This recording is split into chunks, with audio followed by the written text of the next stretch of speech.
좌우에 계신 분들과 함께 인사 나누시겠습니다. 샬롬. 그런 말이 있더라고요. 영혼이 없는 말이라는 말이 있는데, 영혼이 없는 인사하지 마시고 마음을 담아서 우리 상대편에게, 내 옆에 있는 사람에게, 오늘 내 좌우에 앉아있는 분들에게 평강의 하나님께서 함께 하시기를 원합니다. 영혼을 담아서 다시 한번 인사하겠습니다. 샬롬. 샬롬. 평강의 하나님이 여러분과 함께 하시기를 원합니다. 함께 기도하시겠습니다. 아버지 하나님, 참 고맙습니다.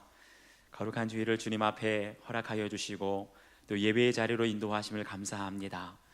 행여라도 이 자리에 세상에서 지치고 깨어지고 상한 심령으로 엎드린 주의 백성들이 있다면 긍휼히 여겨주셔서 저들에게 깨어진 마음을 어루만져 주시고 들을 귀를 허락하여 주셔서 우리에게 말씀하시는 하나님의 음성을 들을 수 있도록 성령님 도와 주시옵소서. 한 귀로 듣고 흘리는 것이 아니라 누구에겐가 해당되는 말씀으로 들리는 것이 아니라 바로 이 시간 나에게 주시는 하나님의 말씀으로, 레마의 말씀으로 받을 때에 이 시간 성령 안에 놀라운 역사가 변화되어지는 터닝포인트의 역사가 일어날 수 있도록 도와주시옵소서. 감사드리며 예수 그리스도의 이름으로 기도하옵나이다.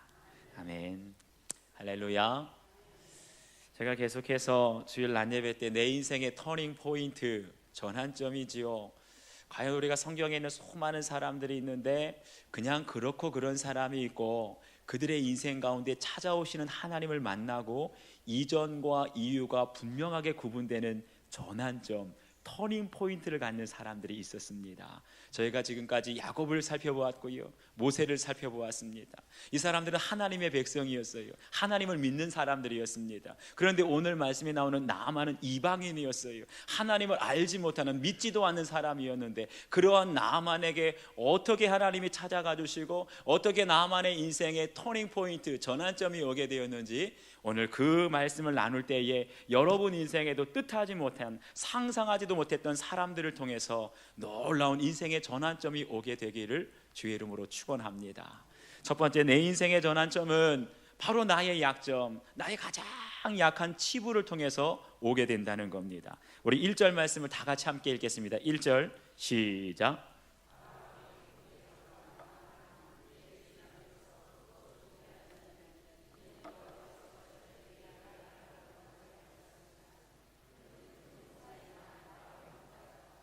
아멘. 여기 말씀을 보니까 아람 사람 나아만이다 라고 말하고 있습니다.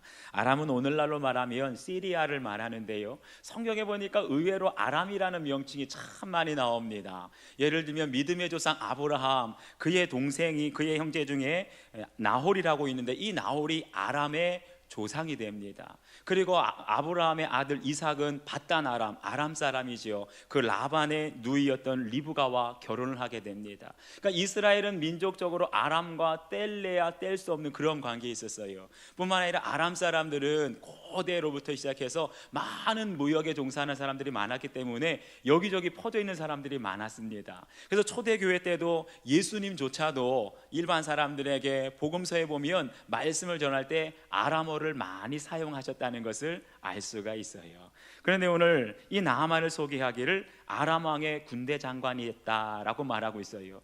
이 당시에 아람 왕이 누구였는가? 역사가들은 벤하닷 2세였다라고 말하고 있습니다. 그런데 이 벤하닷 2세 때는요, 아람이 가장 국력이 강력할 때였습니다. 남쪽으로는 북이스라엘을 공격하고 심지어는 북이스라엘의 유명한 아합 왕과 싸워서 이긴 적이 있고요. 뿐만 아니라 그 당시에 고대 근동에 신흥 강국으로 막 일어서고 있는 아수르, 이 아수르의 남하를 막으면서 맞서 싸워서 국력을 계속해서 확장했던 그 왕이 벤하닷 2세였습니다. 그런데 이렇게 북쪽으로는 아수르와 싸우고 남쪽으로는 계속해서 북이스라엘과 싸우면서 국력을 신장시키고 국경을 계속 넓힐 수 있었던 그 이유가 무엇이었느냐? 바로 군대 장관 나아만이 그 나라에 있었다는 거예요. 다시 말하면 나아만은 아람의 호국 영웅이었습니다. 그의 주인이었던 벤하닷 2세의 크고 존귀한 자였어요. 그런데 이렇게 계속해서 칭찬하고 계속해서 좋게 소개하다가 맨 마지막에 나아만에 대해서 의미심장한 말을 한마디 합니다. 그는 큰 용사이나 나병 환자더라. 이 한마디 말 속에 굉장히 기쁜 뜻이 담겨져 있어요. 다시 말하면 나아만은 군대 장관이었습니다. 크고 존귀한 자였습니다. 전쟁에 나갈 때마다 큰 공을 세우는 큰 용사였어요. 다시 말하면 나아만은 모든 사람들이 부러워하는, 갖고 싶어하는 것들을 다 가지고 누리는 사람이었어요. 그런데 딱 한 가지, 그가 숨기고 싶은 것, 부끄러운 것, 자신에게 있는 이 나병이라고 하는 병은요, 자신의 힘으로도, 자신의 재력으로도, 자신의 권력으로도 도저히 감출 수 없고 고칠 수도 없었던 겁니다. 여기에 저희들에게 주시는 중요한 메시지가 있습니다. 보십시오. 나아만 장군은 군대 장관이었습니다. 왕에게 크고 존귀한 사람이었어요. 큰 용사였어요. 이런 것으로는 세상에서 인정받을 수 있습니다. 왕에게 칭찬받고 인정받을 수 있는 큰 인물이 될 수 있는 거예요. 그런데 아무리 내가 세상에서 인정받고 능력으로 인정받는다 할지라도 군대 장관이라는 직함이, 왕 앞에서 칭찬받는 존귀한 자라는 칭찬이 내 병을 고칠 수는 없는 거예요. 나의 인생의 가장 치명적인 이 문제를 해결할 수는 없는 거예요. 만약에 나하만 장군이 나병이 없었다고 한다면 왕에게 인정받고 백성들에게 존경받고 세상적으로 잘 나가는 약간은 교만하고 아나무인격인 인생을 살았을 겁니다. 그런데 그에게 있었던 이 나병 때문에 편할 수가 없었어요. 이 나병 때문에 그의 인생은 불편했습니다. 나병 때문에 그는 하나님을 찾을 수밖에 없었고, 나병 때문에 하나님 앞에 엎드릴 수밖에 없었던 거예요. 하나님 앞에 매달리게 될 때 오히려 나병으로 인하여서 하나님께 나아가는, 하나님을 만나는 인생의 전환점이, 터닝 포인트가 오게 되어진 줄 믿습니다. 한국교회 많은 성도들이 존경하는 목사님들이 계세요. 많은 성도들에게 사랑받고 큰 영향을 끼쳤던 그런 목사님들 몇몇 분을 알고 있는데, 그분들에게 한 가지 공통점이 있습니다. 그게 뭐냐면 젊으셨을 때 죽을 고생을 할 정도로 무서운 병을 앓으셨다는 거예요.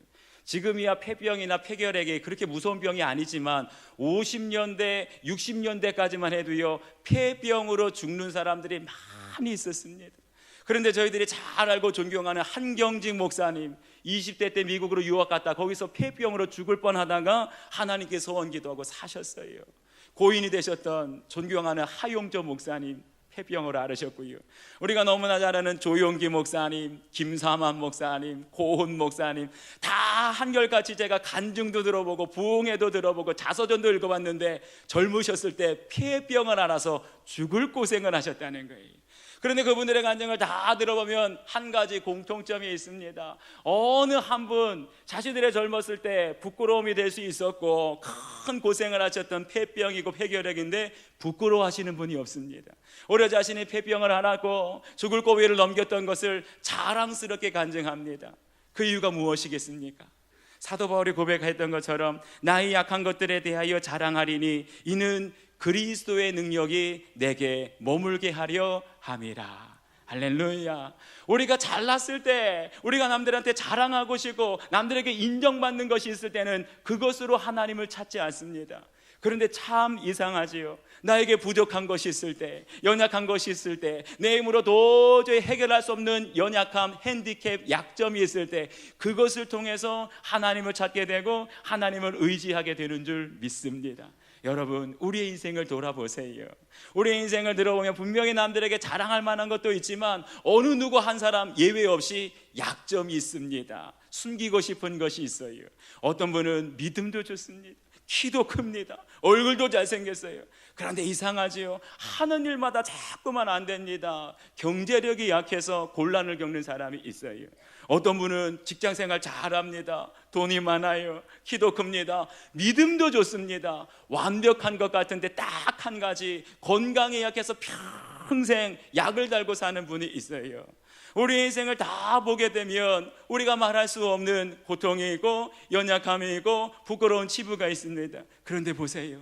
그것 때문에 하나님을 찾게 되고 그것 때문에 하나님께 무릎 꿇게 되면 나의 가장 연약함, 나의 가장 숨기고 싶은 그 부끄러운 핸디캡을 통하여서 하나님의 능력이 임하게 되고 그 약점을 통하여서 하나님을 만나는 우리의 인생의 전환점, 터닝 포인트가 오게 되어질 줄 믿습니다.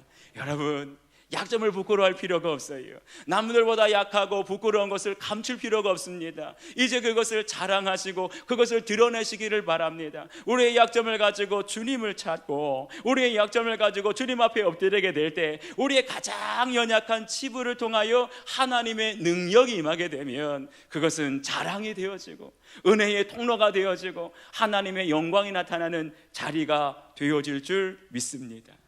두 번째요, 우리 인생의 터닝 포인트는 하나님께서 예비하신 사람을 통해서 온다는 겁니다.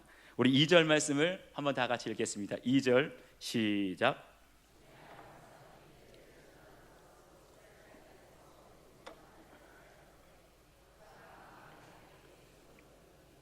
아멘. 여기 보니까 나만의 집에서 수종드는 어린 소녀를 말하고 있어요.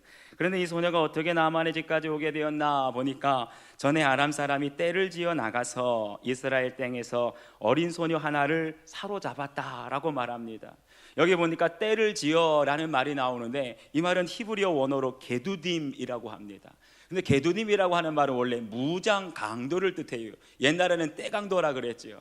이 무장 강도가 한마디로 양민들 선량한 사람들의 재산을 빼앗을 때 얌전하게 가서 빼앗지 않습니다. 마을을 약탈하고 빼앗게 될 때 마을을 다 불태우고 양민들을 다 죽여가면서 재산을 빼앗아 오는 거예요.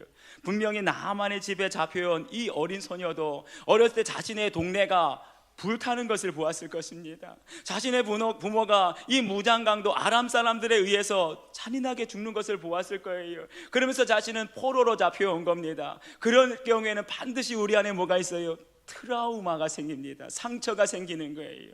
원망과 불평과 아무리 사랑하고 싶어도 아람 사람들을 사랑할 수가 없고 죽도록 미워하는 그런 사람이 되는 겁니다.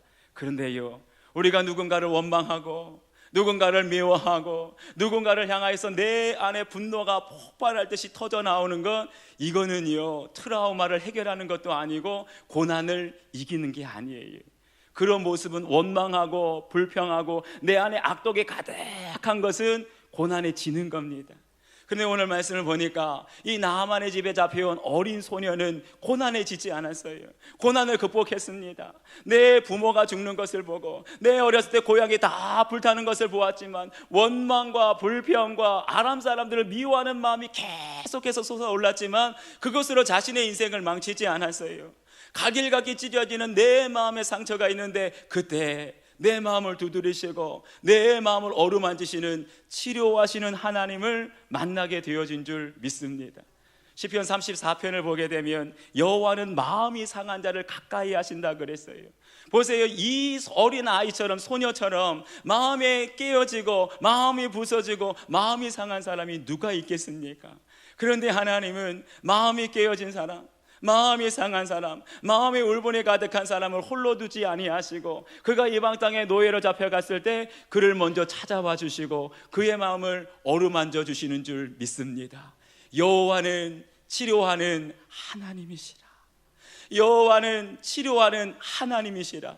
그 하나님은 우리 인생의 쓴물을 단물로 바꾸시고 우리 인생의 샘솟듯이 쉬지 않고 솟아나는 쓴물을요, 이 인생을 고치고 회복하는 생명의 물로 바꾸시는 줄 믿습니다. 이 어린애 마음속에 얼마나 큰 충격이 있었겠습니까? 어린 나이에 마을이 다 불타고 어린 나이가 자기가 알고 있는 부모님, 가족, 친척이 다 죽는 것을 볼 때에 그것이 평생 씻을 수 없는 상처가 되었지만 그 자리에서 나는 여호와는 치료하는 하나님이시라. 치료하는 하나님을 만나고 바로 그 자리에서 가장 아프고 슬픈 자리에서 십자가의 은혜를 경험하게 된 줄 믿습니다. 그러니까 미움이 사라지는 거예요. 내 안에 가득했던 그 쓴뿌리, 원망과 불평과 악독에 가득했던 쓴뿌리들이 다 사라지고 오히려 원수 같던 나만이 불쌍하게 보이는 거예요. 할렐루야. 그러니까 어떻게 됩니까? 우리 3절 말씀을 다 같이 읽겠습니다. 3절 시작.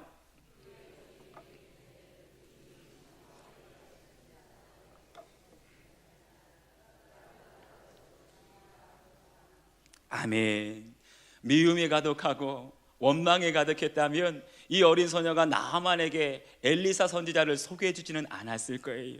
분명히 상처가 있었습니다. 트라우마가 있었습니다. 부모를 잃는 큰 슬픔이 있었습니다. 그럼에도 불구하고 치료하시는 하나님의 손길이 그 깨어진 마음을 다 어루만져 주시고 치유하실 때 미움이 사라지고 원망과 다툼과 불평이 다 눈 녹듯이 사라지게 될 때 나만이 불쌍히 여겨지는 거예요. 하나님께서 긍휼히 여기시는 그 마음을 그 마음속에 경험하게 된 겁니다. 그러니까 그 마음속에 성령님이 임하시게 되고 어렸을 때 들었던 엘리사 선지자의 이야기를 기억나게 해주신 줄 믿습니다. 어렸을 때 부모님이 해주시던 말씀, 우리나라에 엘리사 선지자가 있는데 그가 기도하면 죽은 자가 살아나느니라. 엘리사 선지자가 기도하게 될 때 어떤 무서운 병도, 불치병도, 의원이 고칠 수 없는 병도 하나님이 고쳐주셨느니라. 할렐루야. 그럴 때 그걸 고스란히 여주인에게 말하게 되고 그 아내의 말을 듣고 그 나하만은 아람 왕에게 친서를 받고 북이스라엘에 있는 엘리사 선지자에게 나아가게 된 줄 믿습니다. 그런데 보세요, 오늘 말씀을 보게 되면 이 나하만과 그 집에서 수종드는 어린 소녀가 대조적으로 나타납니다. 나하만은 어떤 사람입니까? 그 나라의 크고 존귀한 사람이에요. 그에 반해서 소녀는요 아주 보잘것없습니다. 그 집안에서 가장 작고 가장 어리고 오죽하면 이름도 없는 무명의 소녀였습니다. 뿐만 아니라 아람 군대 장관인 나하만은요 그 나라의 절대 권력, 모든 부와 권력을 다 한 손에 쥐고 있던 사람입니다. 그런데 어린 소녀는 아무것도 없어요. 아무런 능력도 없어요. 할 수 있는 것이 없어요. 그냥 집에서 수종 들고 허드렛 일하는 여종, 계집종에 불과했습니다. 그런데 여기에 성경에 역설이 있습니다. 그토록 존귀한 사람, 큰 사람 나하만이라고 할지라도 자신의 병에 대해서 아무것도 할 수 있는 것이 없어요. 그런데 그러한 나하만이 누구의 도움을요? 집안에서 가장 작고 가장 하찮은 허드렛 일을 할 수밖에 없는 그 여자아이의 도움이 없이는 엘리사에게 나아갈 수도 없고 하나님께 고침을 받을 수도 없는 줄 믿습니다. 아무리 군대 장관이었던 나하만이라고 할지라도 하나님을 믿는, 하나님의 은혜를 입은 이 어린 소녀의 도움을 받아야지만 엘리사에게 나아갈 수 있고 하나님께 나아갈 수 있게 되는 줄 믿습니다. 이 어린 소녀가 누구입니까? 바로 이 어린 소녀는 오늘날 교회인 줄 믿습니다. 오늘날 예수님을 믿는 우리 모든 성도들인 줄 믿습니다. 세상과 비교해 보세요. 교회가 아무리 크고 아름다워도 세상에 비해서는 초라합니다. 이 세상의 과학기술, 이 세상에 가진 것 모든 부귀영화에 비하면 교회는 초라한 거예요. 교회는 약한 거예요. 할 수 있는 능력이 별로 없습니다.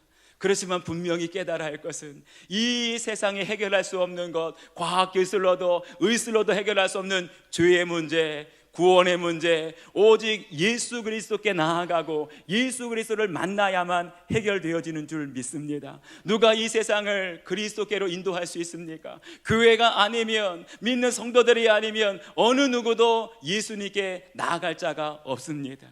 그렇기 때문에 이 세상의 유일한 소망은 교회에 있는 줄 믿습니다. 이 세상의 유일한 소망은 믿는 성도들에게 있는 거예요. 우리가 이 세상을 고치고 이 세상에 치유의 손길을 베풀기 위해서는 어떻게 됩니까? 우리 한 사람 한 사람이 이 어린 소녀처럼 치유받은, 상처 입은 치유자가 되어야 할 줄 믿습니다. 우리 예수님도 상처 입은 치유자셨어요. 예수님께 수많은 사람들이 돌을 던집니다. 침을 뱉습니다. 채찍으로 내리칩니다. 그런데 예수님은 그 사람들을 위해서, 당신에게 돌을 던지고 침을 뱉고 채찍을 내리치는 사람들을 위해서 십자가를 지셨습니다. 십자가 위에서 그들을 용서하며 그들의 모든 상처와 그들의 모든 죄를 사하여 주신 줄 믿습니다. 십자가의 은혜가 없이는 우리에게 돌 던지고 우리에게 상처를 주고 우리의 인생을 무너뜨린 그 원수 같은 사람을 도저히 용서할 수 없는 거예요. 내가 먼저 십자가의 은혜로 치유받게 될 때 내 아픔, 내 실패, 내 상처가 십자가의 은혜로 치유받게 될 때 나에게 상처를 주고 나에게 아픔을 주고 슬픔을 주었던 그 사람을 용서할 수 있고, 내가 상처 입은 치유자로 바로 서게 될 때 내 인생의 진정한 터닝 포인트가 이 세상에 죽을 수밖에 없는 모든 불신자들에게 주님 만나게 되는 인생의 전환점이 오게 되어질 줄 믿습니다. 마지막 세 번째는요, 우리 인생의 전환점은 바로 내 안에 있는 고정관념, 내 생각이 깨어질 때 오게 된다는 거예요. 결국 나아만은 아람 왕의 친서를 가지고 또 수많은 예물을 가지고 북이스라엘로 향합니다. 5절 말씀을 보니까 은 10달란트와 금 6,000개, 의복 10벌을 가지고 갔다는 거예요. 그런데 이 예물을 오늘날 가치로 환산해 보니까 약 30억가량이 된다고 합니다. 내 나병을 고치기 위해서 30억이나 가질 정도로 어마어마한 재력가였어요. 그런데 북이스라엘로 가는 나아만의 모습을 보니까요, 자신의 병을 고치기 위해서 겸손하게 나아가는 환자의 모습이 아닙니다. 수많은 재물을 가졌습니다. 많은 병거와 말을 이끌고 마치 개선장군처럼, 마치 정복차처럼 당당하게 이스라엘로 나아가는 거예요. 겉모습으로 와서는 바뀐 것이 하나도 없습니다. 여러분 보세요. 지금까지는 나아만에게 하나님께서 놀라운 섭리와 은혜를 베풀어 주셨습니다. 많은 것들, 아무것도 부족한 것이 없었어요. 권력으로나 부로나 명예로나. 그런데 딱 한 가지, 그에게 나병이 있었던 것은 하나님의 섭리였는 줄 믿습니다. 그의 집에 수많은 여종들이 있었습니다. 그런데 많은 여종들 중에 하나님을 알고 하나님의 종을 알고 있었던 그 어린 소녀를 만나게 된 것은 하나님의 전적인 은혜인 줄 믿습니다. 여기까지는 하나님이 이끄신 거예요. 나만에게 섭리하시고 나만에게 은혜를 베풀어 주시고 하나님의 은혜의 자리로 부르고 계신 겁니다. 그런데 맨 마지막 단계는요, 하나님의 은혜로 되는 것이 아니라 나의 결단으로 되어지는 줄 믿습니다. 맨 마지막에는 내가 결단해야 돼요. 내 고정관념이, 내 생각이 깨어질 때, 그럴 때 하나님께서 은혜를 부어주시는 것이 내 것이 되고 그 은혜로 말미암아 변화되어지는 줄 믿습니다. 우리 11절 말씀 함께 읽겠습니다. 11절 시작.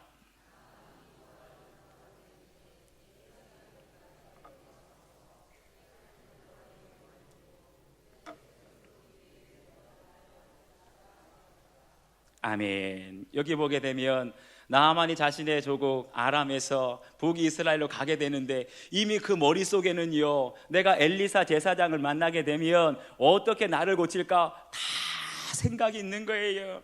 지금까지 수도 없이 의원을 만나봤습니다. 약이란 약은 다 먹어봤을 거예요. 온갖 제사장들을, 아람에 있는 제사장들을 다 만나서 수많은 제사를 드렸을 것입니다. 그렇기 때문에 엘리사를 만나기 전에 이미 그 마음속에 엘리사를 만나면 서서 내 앞에 여호와의 이름을 부를 것이다, 그리고 손을 얹을 것이다, 그리고 손을 흔들면서 내 아픈 상처에 손을 흔들면서 병을 고칠 것이다, 자기의 생각이 다 있는 거예요. 여러분, 수십 년 동안 병을 앓게 되면 많은 병원을 다니게 됩니다. 많은 의사를 만나게 됩니다. 그러면 어디서 보고 들은 건 있어가지고 귀만 커지는 거예요. 머리만 커지는 거예요. 그런 사람들은 대부분 반은 의사가 됩니다. 요즘에는 의학 분업이 돼가지고 의사가 처방하지 않으면 약을 살 수가 없지요. 그런데 97년도 그때가 의학 분업이 됐던 해입니다. 근데 그 전에는요, 의사의 처방을 받지 않고도 약국에 가서 내가 원하는 약을 다 받을 수가 있었어요. 제가 아는 권사님 한 분은 평생 먹는, 아플 때마다 먹는 물약이 하나 있었습니다. 조그만 병에 든 감기약, 물약으로 된 감기약이었는데 몸에 으슬으슬 몸살이 와도 그 약을 드시면 몸살이 싹 가라앉고, 머리가 아파도 그 약 드시면 머리가 싹 가라앉고, 그러니까 의사의 처방을 받을 필요가 없어요. 그 약을 굉장히 한 통씩 큰 통에다 갖다 놓고 아플 때마다, 심지어는 하루에도 몇 병씩 드시고 일주일에 몇 병씩 드시고, 그 약만 먹으면 만병통치약, 항상 그 약만 드시는 거예요. 무려 20년 동안이나 복용을 하셨다고 합니다. 아무 문제가 없었어요. 그러다가 20년째 일이 터졌습니다.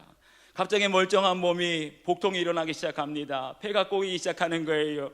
아무리 평소에 먹던 그 물약을 먹어도 진통이 가라앉지가 않습니다. 이상하다 싶어서 병원에 갑니다. 동네 병원에 가서 다 진단받고 검사를 받아보니까 의사가 심각하게 말합니다. 지금 당장 서울의 큰 병원을 가보시라고. 그래서 서울의 큰 병원에 두렵고 떨리는 마음으로 가서 검사를 받아봅니다. 검사 결과를 가지고 의사가 말하는데, 혹시 환자분 지금까지 먹었던 약 있으면 다 말씀해 보세요. 그러면서 20년째 먹었던 그 약을 말씀드렸더니 의사가 깜짝 놀라더랍니다. 그 약을 처방해 준 의사가 병원이 어딥니까?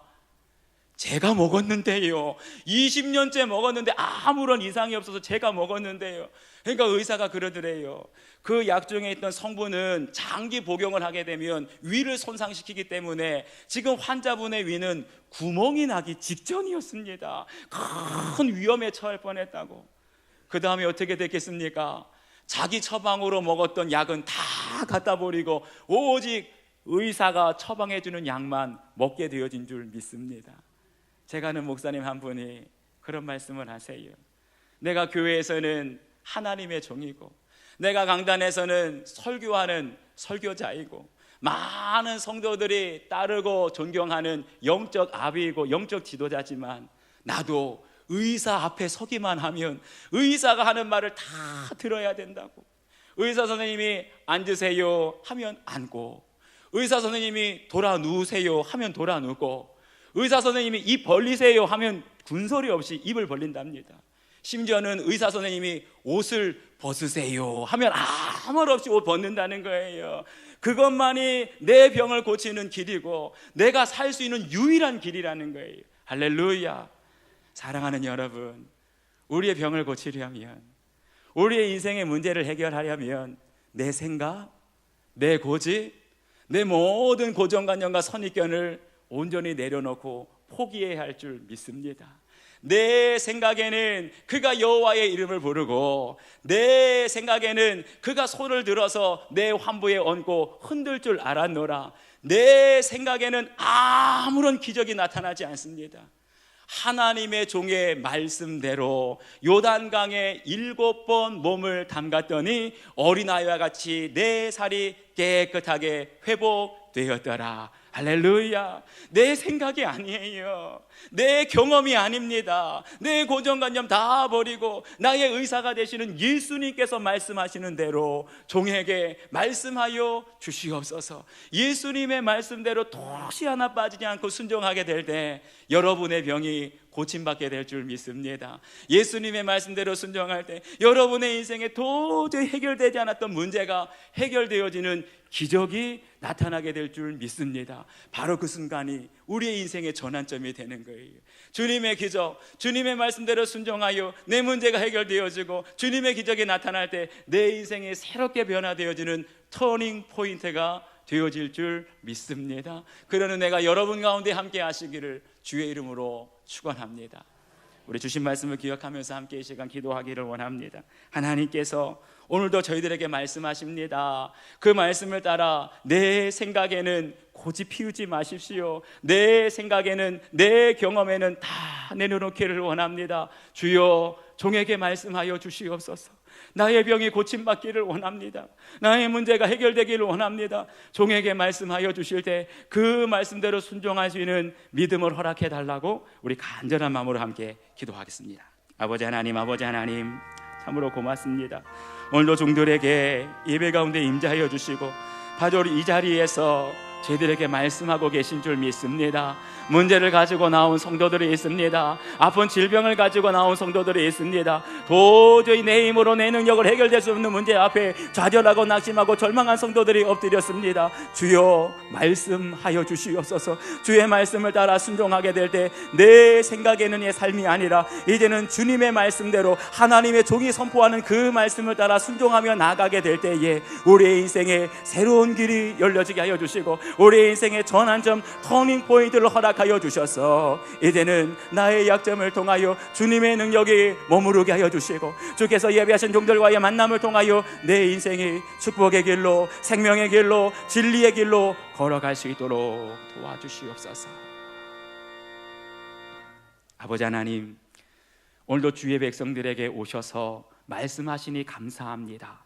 저희들에게 들을 귀를 허락하여 주셔서 내가 지금 너에게 말한다, 내가 지금 너에게 말한다 말씀하실 때 주님, 내 생각에는 이제는 포기하게 하시고 주의 종의 말씀을 따라 순종하겠습니다 걸어가게 될 때 지금까지 해결되지 않았던 인생의 문제 주의 말씀으로 해결되게 하여 주시고 지금까지 도저히 고쳐질 수 없었던 우리의 모든 질병, 아픈, 눈물, 슬픔, 상처가 주님의 말씀 따라 순종할 때 기적과 같이 고쳐지는 놀라운 역사를 허락하여 주시옵소서.